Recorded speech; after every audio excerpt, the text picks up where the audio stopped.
Sahabat-sahabat Kristus sekalian, pada hari ini 14 Juni 2026 seturut dengan daftar bacaan Revised Common Lectionary, bacaan Injil kita diambil dari Injil Matius pasal 9 ayat 35 sampai dengan pasal 10 ayat 8 sebagaimana yang tercantum di dalam slide yang bisa kita saksikan. Matius 9 ayat 35 sampai 10 ayat 8. Dan seperti biasanya saya ingin mengajak kita bersama untuk membaca Injil secara bertanggapan.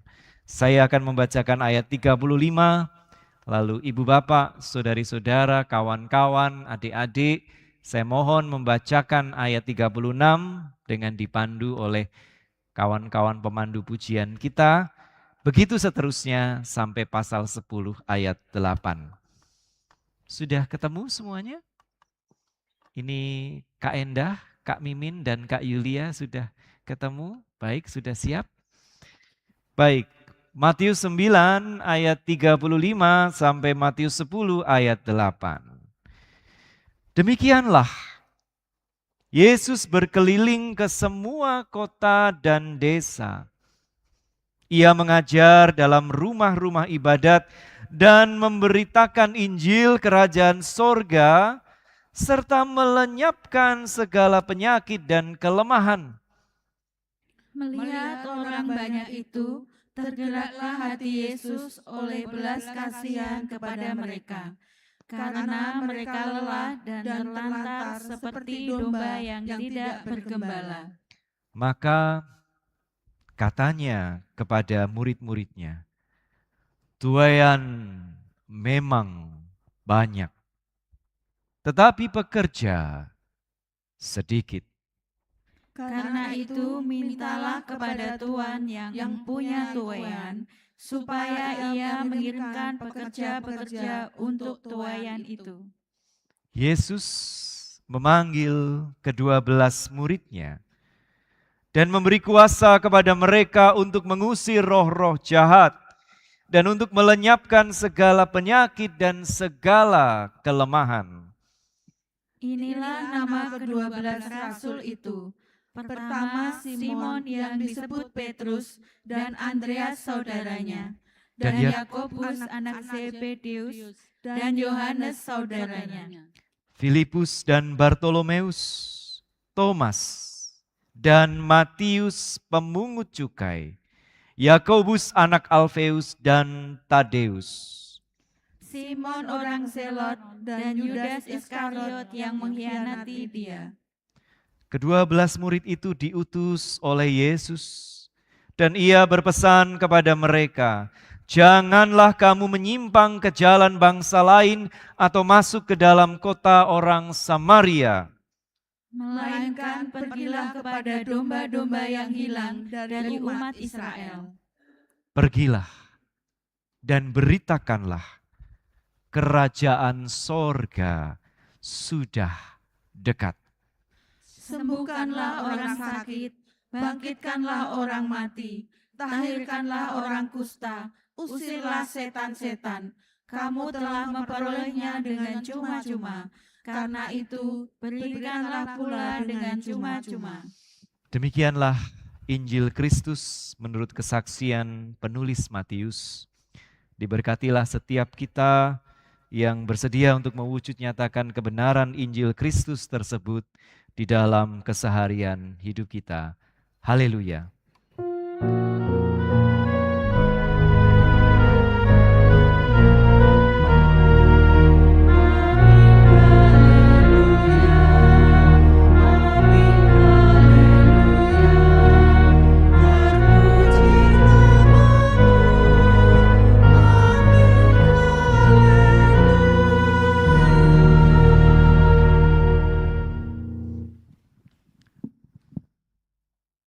Ibu bapak, saudari dan saudara, beberapa waktu yang lalu Presiden kita mengatakan atau menganjurkan bahwa kita perlu belajar bahasa Perancis. Maka pada sore hari ini, malam hari ini, saya ingin mengajak kita untuk mencicipi pelajaran bahasa Perancis. Tayangan selanjutnya, Mas Abi. Nah, ada yang bisa membaca itu? Saya mau pakai ini, ada yang mau? Bagaimana membacanya? Ini belum soal artinya loh, soal membacanya dulu gitu ya. Kita coba ya bareng-bareng, saya sudah mencoba berlatih mendengarkan dari Google Translate gitu kan, bagaimana gitu ya. Bacaannya itu kurang lebih kills, marche, de la brioche. Kills, marche, de la brioche. Coba kita ulangi bareng-bareng ya. 1, 2, 3. Kills, marche, de la brioche. Susah atau gampang? Susah ya, wong ilat Jawa gitu kan, ilat Sumba, wangel tenan nih. Kuil mas de, mocone piye gitu tulisannya kuils kok bacanya kills, mangan kok bacanya mash, de la brioche itu gitu kan. Sebegitu sulitnya ibu bapak begitu ya. Jadi ya wajar ketika orang kesulitan belajar bahasa Perancis lalu saking overthinkingnya karena sulit untuk mengejanya sampai hitung-hitungan ya salah 10 tambah 6 sama dengan 17. Itu ya, itu karena saking sulitnya belajar bahasa Perancis ya. Jadi itu sampai siang malam itu moco kills de la brioche. Itu kan. Nah, tadi kita sudah sama-sama baca ya. Ada yang tahu artinya apa? Apa? Roti ya, karena gambarnya roti. Artinya itu adalah biarkan mereka makan kue. Let them eat cake. Wah. Biarkan mereka makan kue gitu ya. Itu kalau kita dengar sepintas lalu itu kan tampaknya baik ya. Dikasih kue, siapa yang suka di sini? Bu Wati mau ya dikasih brioche gitu ya, walaupun bacanya susah gitu kan. Brioche itu, croissant gitu kan, bahasa Perancis itu susah sekali kuenya. Croissant, brioche. Walaupun susah itu enak. Mau croissant? Oke. Mau brioche?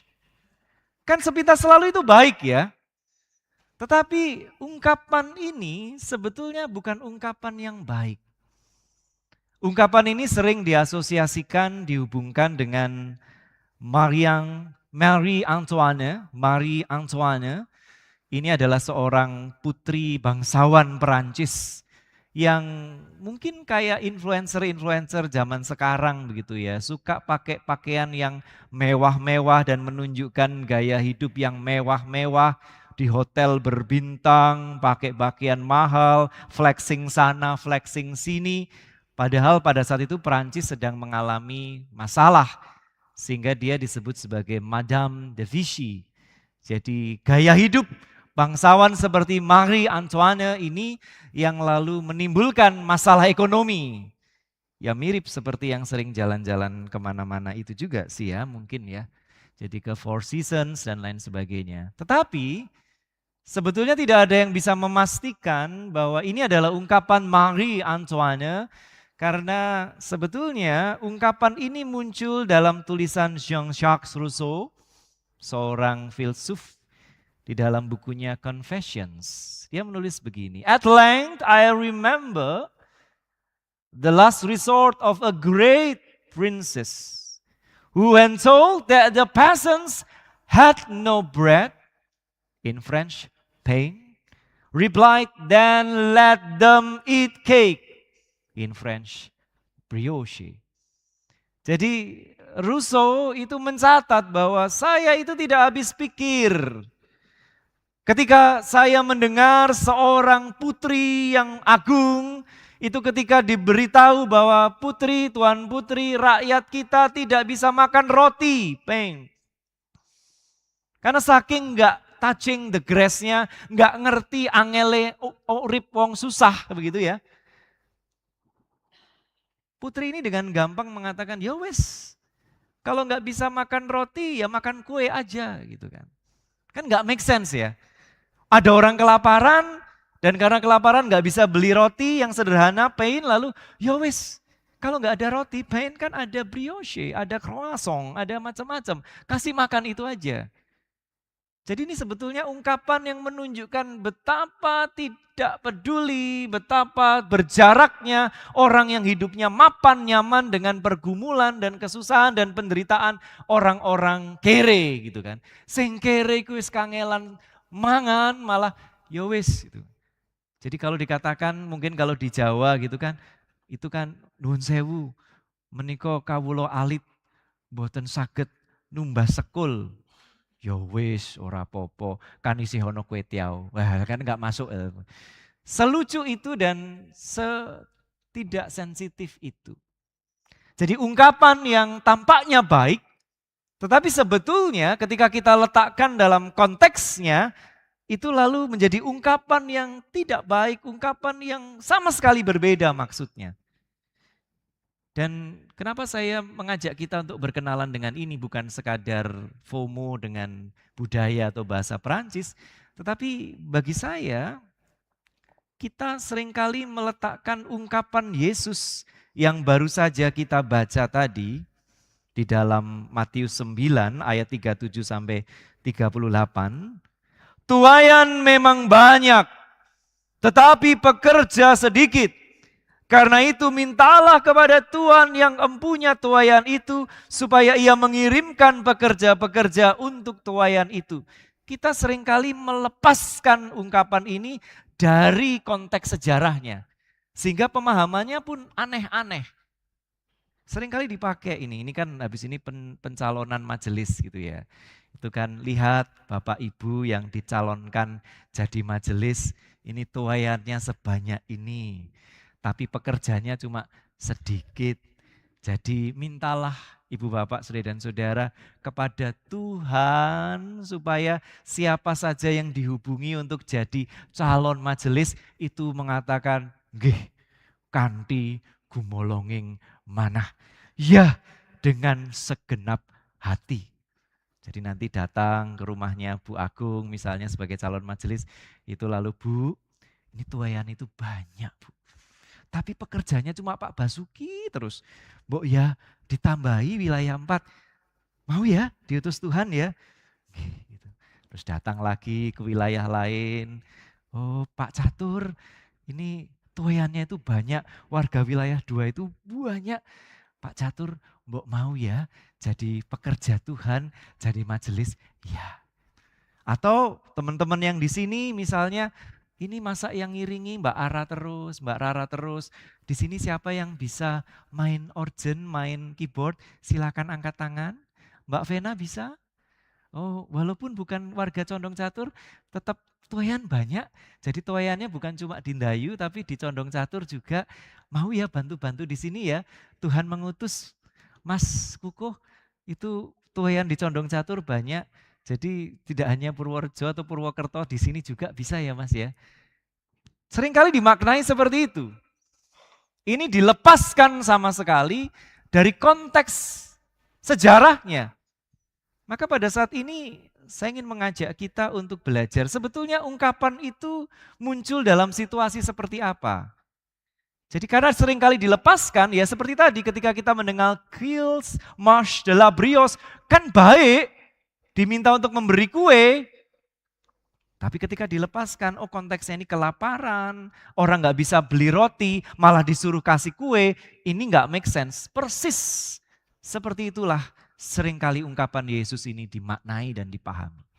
Maka kita perlu meletakkan ungkapan ini di dalam konteksnya. Konteksnya bagaimana? Selanjutnya, ini ibu bapak, saudari-saudara dan teman-teman. Konteksnya adalah penjajahan Romawi. Dan as if itu belum cukup buruk, penjajah Romawi itu lalu menggunakan dinasti Herodian, itu sebagai raja boneka, untuk semakin menekan. Dan celakanya dinasti Herodian ini adalah dinasti yang korup.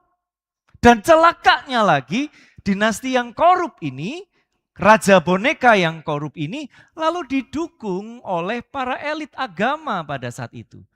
Jadi ada lapis 3 dijajah, lalu ditekan sama pemerintah yang korup, masih pemerintah yang korup dan penjajah itu didukung sama para pemuka agama. Di tengah situasi seperti itu, pajak jadi sangat tinggi. Ada penelitian yang menunjukkan bahwa pada saat itu bisa jadi separuh dari penghasilan rakyat Yudea, 48-54% itu adalah untuk membayar pajak. Pajaknya macam-macam. Ada pajak garam, ada pajak ini, pajak itu, pajak ini, pajak itu. Dan karena pajak itu begitu besar, dan ketika orang datang ke pemuka agama terus selalu dikatakan, wis to, manut wae sama pemerintahmu. Sing penting ayem tentrem uripmu. Dipajeki gitu. Akhirnya apa? Yang menjadi korban adalah kawula alit. Sebagian besar rakyat pada saat itu adalah orang-orang yang bercocok tanam, mereka punya ladang. Tetapi karena pajaknya begitu besar, kebutuhan hidup tidak tercukupi, mereka utang. Jadi sudah mulai ada pinjol gitu ya, pinjaman oligarki gitu ya. Lalu jadi banyak sekali dan ketika mereka nggak bisa bayar, Pak atau Ibu ini, Bu saya nggak bisa bayar utang saya, gimana? Terus ibunya, punya ladang kan? Punya. Ya sudah, ladangnya dijadikan jaminan, dikasihkan. Tapi karena pajaknya masih tinggi, lalu akhirnya, Bu saya nggak bisa bayar. Ya sudah, ladangmu buat aku. Itu berlaku begitu sehingga pelan-pelan, maka semakin banyak petani-petani yang kehilangan ladangnya, sehingga 70% ladang-ladang yang ada di Yudea pada saat itu dimiliki hanya 1-3% elit. Jadi 1-3% populasi itu menguasai 70% ladang. Dan rata-rata itu ada di kota. Jadi saya di Jogja misalnya punya ladang di Gunung Kidul, punya ladang di Kulon Progo, punya ladang di mana-mana. Karena petani-petani di Gunung Kidul dan Kulon Progo terlilit hutang sehingga ladangnya pelan-pelan lalu jadi milik 1-3% orang itu. Itu yang terjadi. Sementara 30% sisanya itu jadi miliknya 80-90% orang lainnya. Dan ada yang lalu sudah tidak bisa punya ladang sehingga akhirnya apa? Dia menjadi buruh harian. Jadi nggak bisa dia bercocok tanam, ladangnya sudah hilang, maka dia datang. Mbak masih punya ladang kan, saya boleh bekerja di ladangnya. Boleh, dia baik gitu kan. Lalu datang lagi, saya boleh bekerja sehari aja, anak saya butuh makan. Anak saya sakit, sehari aja saya butuh. Itu yang terjadi. Dan kalau itu pun tidak diterima, maka mereka akhirnya datang kembali, Pak, sudah tidak ada yang mau nerima saya jadi pekerja harian. Kulo tak dados budak mawon. Pun sing penting kulo bisa makan, bisa minum. Dah, pokoknya saya ikut ya Pak ya di keluarga Bapak. Itu yang terjadi. Di tengah situasi seperti itu. Dan bayangkan Ibu Bapak, Saudara dan Saudara, yang sedang diajak ngomong sama Yesus itu ada sebagian besar yang kehilangan ladangnya. Sebagian besar yang lalu punya bayangan yang sangat buruk soal para tuan yang punya tanah banyak. Lalu Yesus mengajarkan, hei lihat, tuayan banyak. Tapi pekerja-pekerja itu sedikit. Mintalah kepada Tuhan yang punya tuayan ini untuk mengutus pekerja. Itu traumatik. Ketika dibilang tuayan banyak, orang-orang yang kehilangan ladang lalu, dulu ini ladangku. Dulu ini tuayanku. Iya sekarang bahkan aku nggak bisa kerja di sini. Ini sekarang punyanya Tuhan yang nggak tahu siapa di Yerusalem sana. Bayangkan kalau Yesus ungkapannya dimaknai seperti itu sangat menyakitkan. Itu kalau zaman sekarang mungkin jadi begini. Ada orang lalu benar-benar bergumul, contohnya ada guru yang guru honorer, tahu guru honorer ya? Guru honorer itu berapa gajinya sebulan? Ada yang tahu? 300.000. Kadang-kadang itu lalu juga ditunggak gajinya. Datang kepada Pak Pendeta Asa gitu. Pak Pendeta Asa, saya ini hidupnya berat. Saya punya banyak utang dan saya ini sudah serius belajar jadi guru. Tapi kok nggak diangkat-angkat jadi guru tetap, ini bagaimana? Terus Pak Pendeta Asa menjawab begini, tenang Mas, Tuhan kita itu kaya. Tuhan kita itu seperti pemilik SPPG. Itu kan, itu dapatnya 6 juta per bulan, kaya banget. Nah, kita kan tersinggung. Lah justru gara-gara ada SPPG, ada MBG itu, maka guru-guru nggak diangkat. Piye toh Pak? Itu. Situasinya begitu. Tapi sekali lagi, karena ini dicabut dari konteks itu, maka tadi tuaian banyak, pekerja sedikit, jadilah pekerjanya Tuhan. Bukan sembarang bekerja, iya, iya, iya. Yesusku luar biasa, iya, iya, iya. That's not it. Lalu apa sebetulnya yang sedang dikatakan oleh Yesus di situ? Kita lihat selanjutnya. Itu satir gitu loh. Itu kritik. Jadi Yesus sedang mengkritik dengan satir situasi yang terjadi. Karena sebetulnya yang terjadi pada saat itu adalah para tuan yang punya tuayan itu karena saking rakusnya mereka bahkan tidak mau terlalu banyak mempekerjakan. Jadi pekerja itu sedikit kenapa? Pekerja harian itu sedikit kenapa? Buruh harian itu sedikit kenapa? Karena mereka mengatakan saya punya budak. Lah ngapain saya mengutus buruh harian? Ngapain saya hire buruh harian? Keluar duit dong gue. Saya punya budak. And let those yang masih menanti-nantikan pekerjaan itu sampai benar-benar miskin. Nanti mereka jadi budak saya juga. Saya tidak perlu bayar apa-apa. Itu yang terjadi sebenarnya. Maka Yesus sebetulnya, ungkapan Yesus itu perlu dipahami begini. Lihatlah, tuaian memang begitu banyak. Tapi coba kalian minta pada tuan tanah itu untuk mempekerjakan buruh harian untuk menuai. Mereka akan lebih memilih untuk memaksa budak-budaknya karena mereka toh punya budak. Sedemikian rusaknya perekonomian kita. Sedemikian bobroknya politik kita. Dan sedemikian rakusnya mereka. Jadi sebetulnya ungkapan itu bicara demikian. Karena buat orang-orang kecil pada saat itu tuan yang punya banyak tuayan itu adalah orang-orang yang mengeksploitasi mereka, menindas mereka dengan rakus, mencaplok lahan-lahan mereka. Maka Yesus mengatakan stop. Berhentilah berharap kepada mereka, karena kalaupun mereka mengutus untuk tuayan itu, mereka akan mengutus budak-budaknya supaya mereka tidak mengeluarkan biaya tambahan. Dan kalian kalau terus berharap saja, suatu saat kalian bahkan tidak bisa menjadi pekerja harian, kalian akan menjadi budak. Jadi berhenti berharap pada sistem ini, berhenti berharap pada tuan-tuan itu.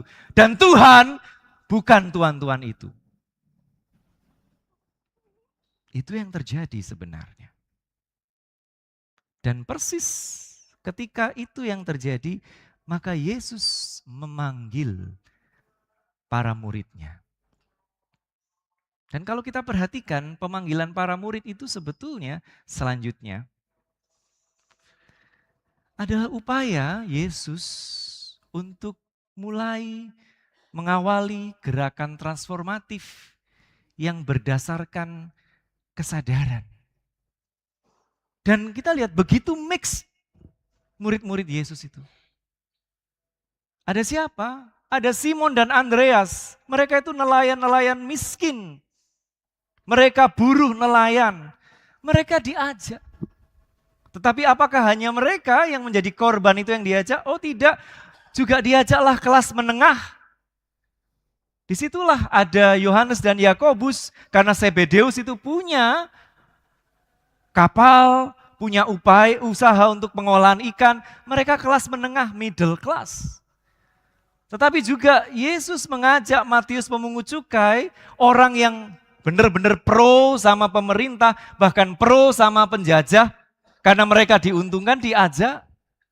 Tetapi juga mengajak aktivis garis keras, yang kadang-kadang memakai cara kekerasan, kayak orang Zelot, kayak Iskariot. Yudas Iskariot itu menurut penelitian ada yang mengatakan bahwa ini artinya Yudas Sikari, the man of dagger. Karena ada dugaan bahwa Yudas itu salah satu gerakan Zelot yang sangat militan, yang membawa belati, lalu dia akan masuk di kerumunan kalau ada pejabat, lalu ditusuk dengan daggernya. The man of dagger. Orang yang dengan cara-cara seperti itu dilibatkan dalam satu kesatuan. Supaya apa? Supaya mereka bisa saling disadarkan dan supaya mereka bisa diubahkan, supaya mereka tidak lagi bergantung pada Tuhan yang lalu dibayangkan akan mengutus itu. Tidak. Perubahan itu dimulai dari kalian. Yang kelas bawah, kalian senantiasa merasa kami tidak bisa apa-apa, kami bahkan untuk makan dan minum aja susah, kesehatan susah. Apa yang harus kami lakukan? Yesus mengatakan ikut. Di tempat kami, di komunitas kami, kesehatan dan makanan itu dibagikan cuma-cuma karena itu adalah hak setiap orang. Kamu tidak harus melakukan apa-apa to earn that. Itu memang adalah hak hidupmu dan itu kami sediakan dalam komunitas kami. Jadi kelas bawah, kelas kecil, jangan merasa lemah. Kebutuhan dasar kalian akan dicukupkan. Tetapi kalian harus sadar bahwa sistem ini enggak benar. Kelas menengah, hei kalian yang selama ini sibuk dengan urusan kalian, lalu gelisah dengan urusan kalian harus peduli. Ya betul, kalian rentan, dan kalau kalian bergerak macam-macam kalian bisa merosot. Ya, tetapi kamu harus sadar, lihatlah bahwa ada Simon, ada Andreas yang begitu lemah, maka kalian harus lebih peduli, kalian harus keluar dari bubble kalian yang merasa bahwa ini kelompok kami. Kalian harus mulai berpikir bagaimana mencari pekerjaan, harus mencari nafkah yang tidak sekadar mencari kemapanan finansial, tetapi juga berkeadilan buat mereka. Sementara buat yang pro kepada penjajah dan pemerintah juga disadarkan, lihat, kamu pemungut cukai, lihat gara-gara cukai yang kamu pungut, lihat Simon dan Andreas, lihat orang-orang yang miskin itu. Apakah kamu masih mau mendukung ketidakadilan ini? Apakah kamu masih mau menjadi bagian dari itu? Disadarkan. Tetapi juga dia menyadarkan kalian yang menentang penjajahan, memperjuangkan kemerdekaan. Apakah kalian pikir dengan cara membunuh orang, menyakiti orang, menggunakan cara-cara militer, itu akan membereskan segala sesuatu? Oh tidak. Yang hidup dengan pedang akan mati dengan pedang. Yesus mengajarkan kesemuanya itu. Supaya komunitas ini bisa hadir, gerakan ini bisa hadir tanpa bergantung kepada Romawi, tanpa bergantung kepada dinasti Herodian, tanpa bergantung pada elit-elit di Yerusalem. Dan mereka bisa mandiri, yang kecil lalu dicukupkan, yang kelas menengah digerakkan, yang tadinya tidak kritis terhadap penjajahan menjadi lebih kritis, yang sudah kritis pada penjajahan tidak terperosok di dalam cara-cara kekerasan. Itu dia kumpulkan dan digerakkan. Itulah sebetulnya gerakan Yesus di Palestina abad pertama. Dan bagi saya semestinya gereja juga seperti itu. Selanjutnya Mas Abi. Tema kita hari ini dalam bulan kesaksian dan pelayanan adalah lembaga Kristen sebagai pewarta belas kasih. Tetapi saya ingin mengajak kita lebih melihat gereja. Kita sebagai gereja itu dipanggil untuk menjadi komunitas yang inklusif. Lihat betapa inklusifnya gerakan Yesus. Orang Selot masuk, Iskariot masuk, sementara pemungut cukai masuk. Ini kalau labeling satu sama lain, padu iki, gelut. Itu begitu rupa inklusif. Tetapi kita sekarang bagaimana gereja? Gereja menjadi sangat tidak inklusif, sesederhana masalah gaya baju. Lihat Mas Asa datang neng ibadah kausan jadi rasanan. Piye to Mas Asa itu teko neng ibadah meng kausan tok. Ibadah itu kan harusnya khusyuk dengan pakaian yang rapi. Mau inklusif bagaimana? Ketika sekadar gaya pakaian saja dipermasalahkan. Mari kita lihat, Yesus memanggil dari spektrum yang lebih mengerikan. Orang Selot, Iskariot bertemu dengan pemungut cukai. Seinklusif itu. Tapi kita menjadi sangat eksklusif. Kalau soal gaya pakaian, panjang rambut saja susah, bagaimana kita bisa menerima mereka yang bergumul dengan kesehatan mentalnya? Akan semakin susah. Mari kita cari domba-domba yang gemuk-gemuk, domba-domba yang kurus-kurus, yang aneh-aneh bentuknya, biarkan di tempat lain saja. Dari pemuritan Yesus kita melihat bahwa Yesus mengajak gerakan yang inklusif, yang tidak labeling, yang tidak judgmental, dan seberapa gereja kita bisa itu. Semestinya itu. Dan selanjutnya adalah menunjukkan, dimulai dari gereja, bahwa dunia yang berbeda itu sungguh perlu dan bisa diperjuangkan. Saya suka dengan karyanya Grace Lee Box ini, dia seorang aktivis dan dia mengatakan another world is necessary. Seringkali kita sadar ini, ya kita butuh dunia yang lebih baik, another world is necessary. Tetapi seringkali kita stop short di situ karena kita sangat tidak berani untuk memperjuangkan itu. Dan di sini sebetulnya gereja tugasnya adalah menunjukkan bahwa another world is not just necessary but it is also possible. Dia bisa mulai diwujud nyatakan. And it is already happening dan mulai mewujud. Lihat, paling tidak di gereja ini inklusivitas sudah mewujud nyata. Di luar masih sangat eksklusif, oke, tetapi ketika di gereja ini sudah inklusif, kita bisa menunjukkan another world is possible, another world is happening, dan ini bisa meluas. Itulah kenapa Yesus mengatakan mulai dulu dari kota-kota di Yudea. Jangan kemana-mana dulu, mulai dulu dari situ dan tunjukkan betapa inklusifnya kalian. Betapa adilnya kita, betapa berbedanya kita. Dimulai dari situ, it's happening. Maka pada saat ini, Ibu Bapak, Saudara dan Saudara, saya ingin mengajak kita untuk memaknai soal tuaian tadi dengan cara demikian. Selanjutnya saya lihat ini Mas. Nah, tuaian banyak, betul. Tetapi kita tidak perlu meminta. Kita tidak perlu menunggu para tuan untuk memperkerjakan buruh harian secara eksploitatif. Tidak perlu. Itu membuat kita bergantung pada sistem yang korup, pada sistem yang terbukti tidak adil. Yang perlu kita lakukan adalah mari kita merawat dan mari kita mengelola ladang-ladang kita secara baru. Secara lebih berkeadilan dan secara nirkekerasan. Kita mulai itu sebagai gereja. Kita mulai itu di tempat-tempat kerja kita. Kita mulai itu di lingkungan pendidikan kita. Kita mulai menunjukkan bahwa another world is necessary. Another world is possible and another world is already happening. Itulah kerajaan surga yang sudah dekat itu. Marilah kita memperjuangkannya bersama-sama. Tuhan memberkati kita. Amin.